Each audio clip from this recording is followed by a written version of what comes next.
Kurt Warner, Super Bowl champion quarterback, former University of Northern Iowa Panther quarterback. Kurt, first off, thanks so much for joining me this morning. No problem. My pleasure. So I want to jump right into your story. A lot of people know it. Some people may not. And I've got a great personal story. I don't know if you remember when you and I met in the Unidome, but I'm going to get to that later on in our conversation.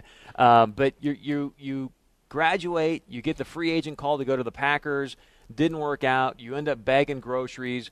And I've heard stories of you in the grocery store saying, you know what, I'm here, but I'm just waiting on the NFL to call. How did you keep that belief? What kept you going and going, hey, I know I can go out there and play with these guys? Well, I think the big thing is when people hear that I was working in a grocery store, they don't piece it together that, it was just kind of a stopgap for me. We all have those times when we're pursuing our dream or whatever it is that we want to accomplish, and everything doesn't play out, so we have to do something in the meantime while we continue to try to fulfill that dream. And that's what the grocery store was for me. It was, never thought about having a career in that business. I didn't get into it for any other reason other than, hey, football hasn't worked out at this point, so I need to get a job. I need to make ends meet.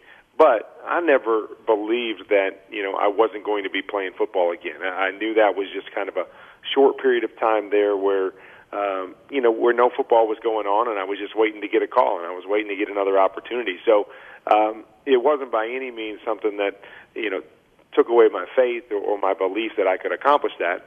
It was just a waiting period for me. And, unfortunately the NFL didn't call at that time, but I did get a call from the Arena League, and I thought, it's not my dream. It's not exactly what I had expected, but it is professional football, and it is football. It is a chance to play again instead of, working in a grocery store or doing something that wouldn't help me accomplish my ultimate goal. So that's what it was, a short period of time to be able to make ends meet until I could get that next opportunity.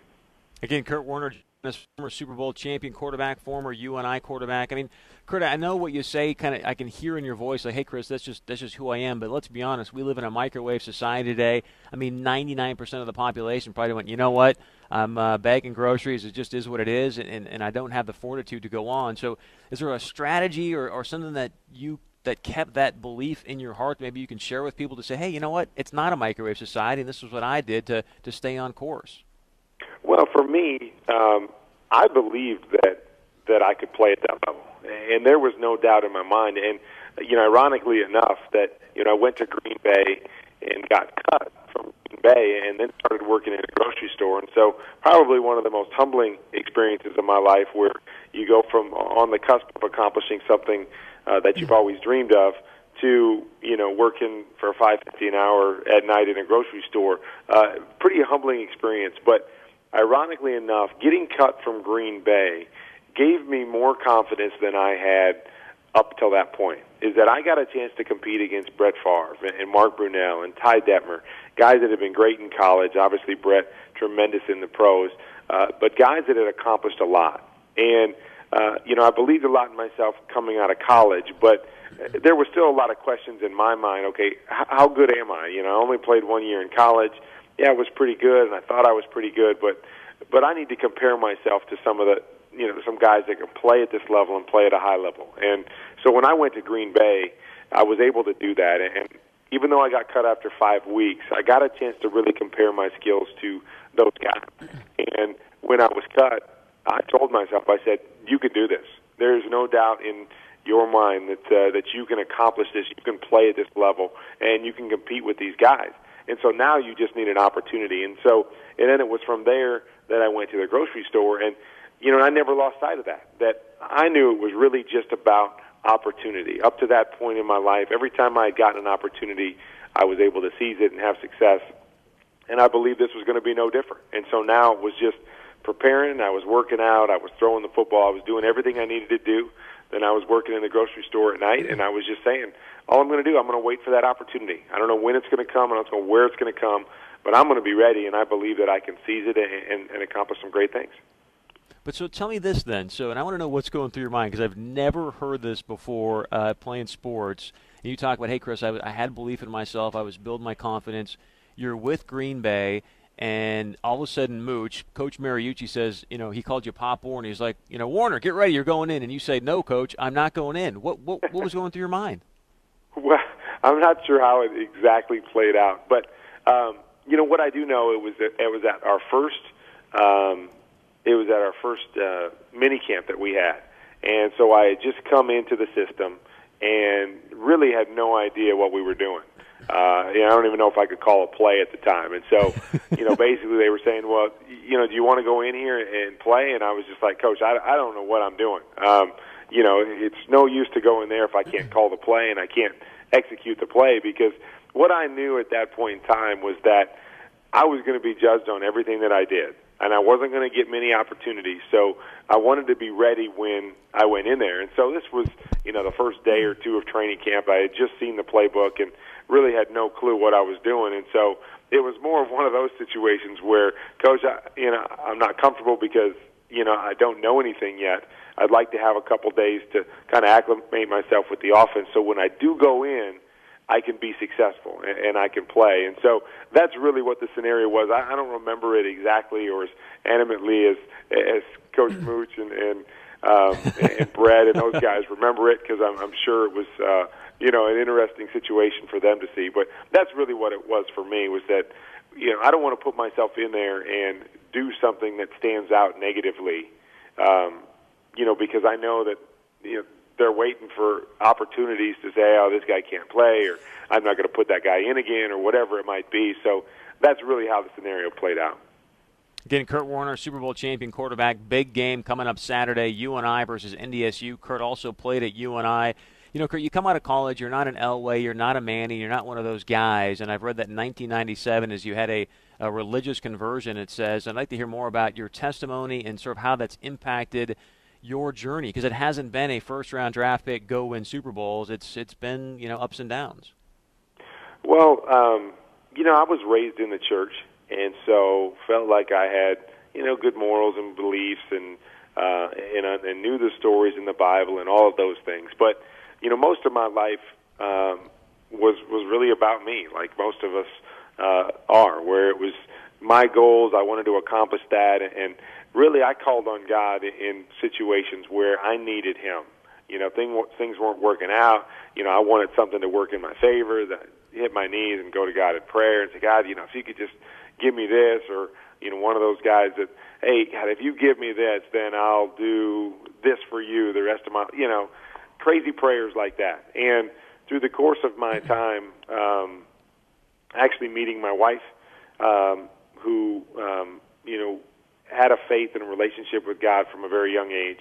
And then I was playing arena football, and there were some other guys that were bringing me to Bible study and what have you. And, it was my first time that I really sought after, opening the Bible and reading about Jesus and figuring out what life was all about.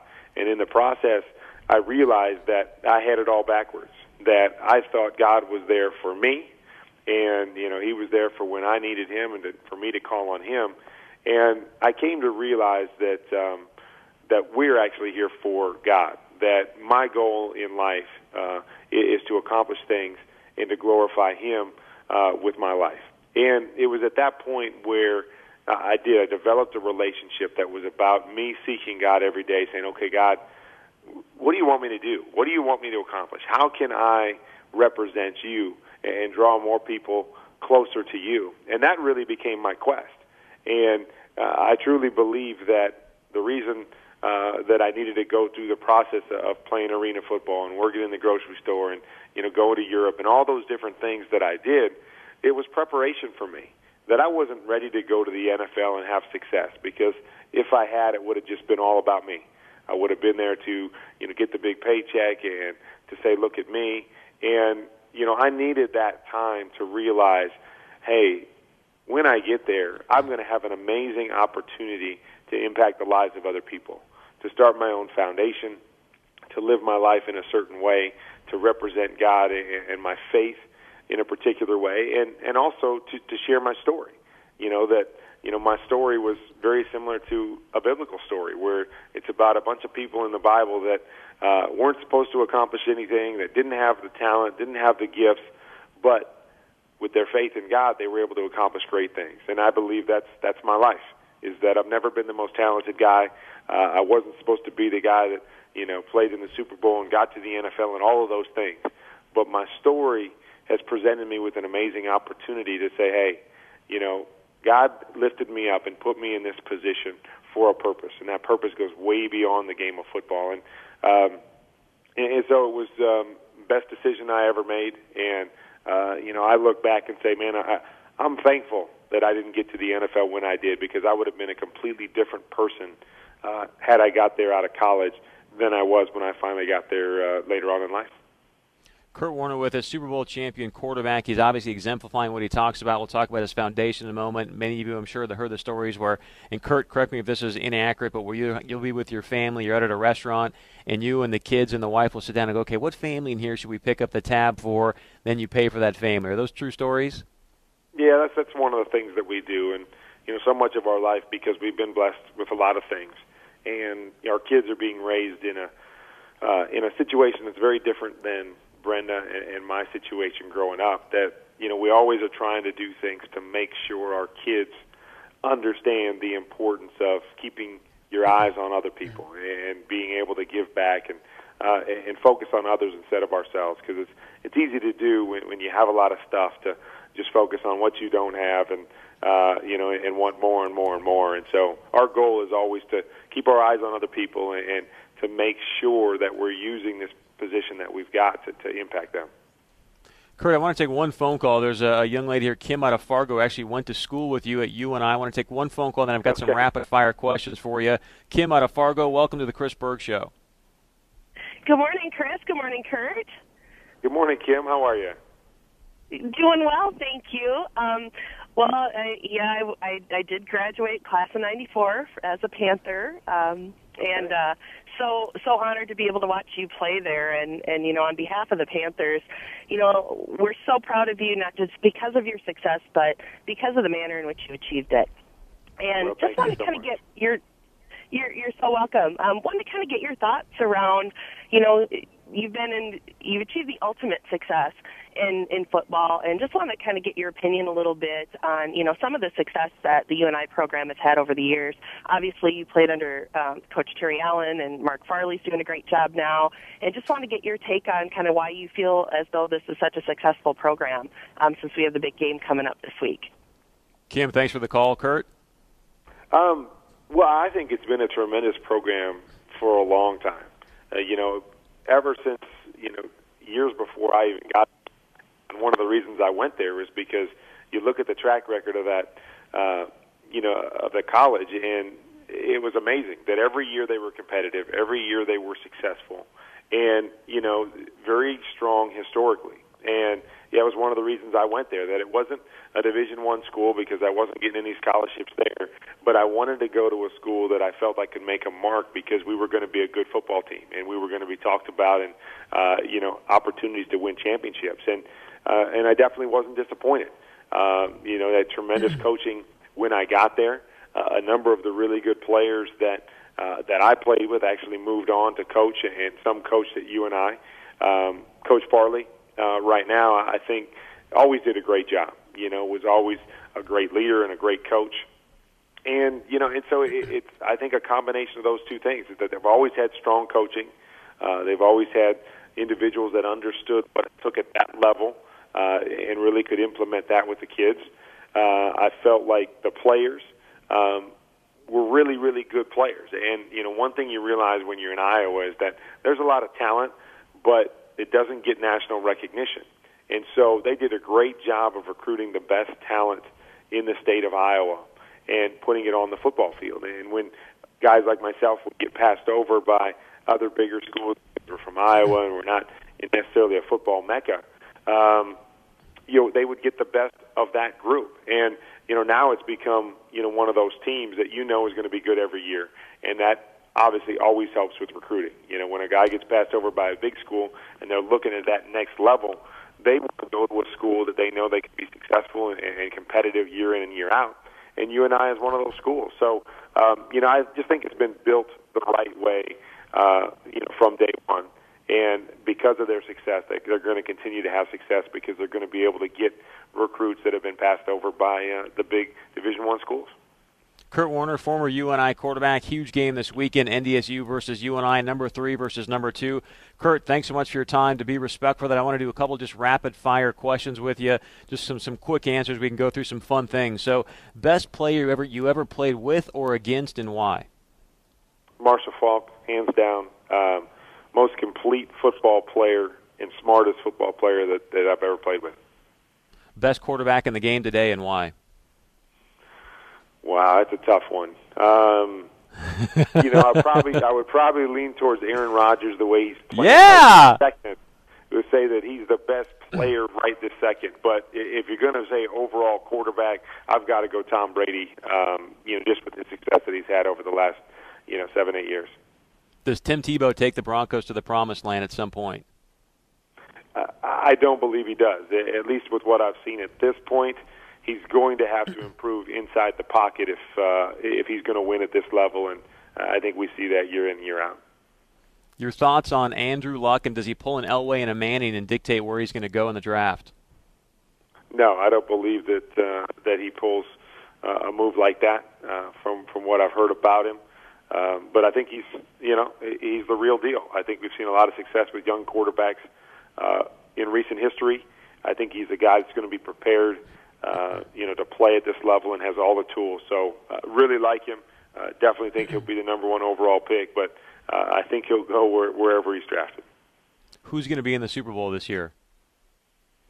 That's a good question. I still think the Packers will be there on the NFC side. On the AFC side, I'm not really sure right now. Times I thought Baltimore, but then they go out and get beat by Jacksonville on Monday night. I like New England, but we've seen over the last few playoff appearances that with a defense like that if you slow down Tom Brady, that team's been getting beat because of lack of ability to stop teams defensively. So I'm not really sure on the AFC side. I think it's still yet to be determined on who's going to separate themselves. But I think the pick of everybody right now is the Green Bay Packers. This is a tough question for you because I know how you're going to answer, but I want you to answer as honestly as you can. Are you a lock for the first ballot Hall of Fame in 2014? Oh, no. I mean, I don't think there's a lock by my name by any means. And the come on. Well, come on, Chris. The reason is because there's different stipulations, and people look at different things when it comes to the Hall of Fame. And with my career, the first thing they're going to look at is, if they look at overall stats or they look at, number of years played, that automatically,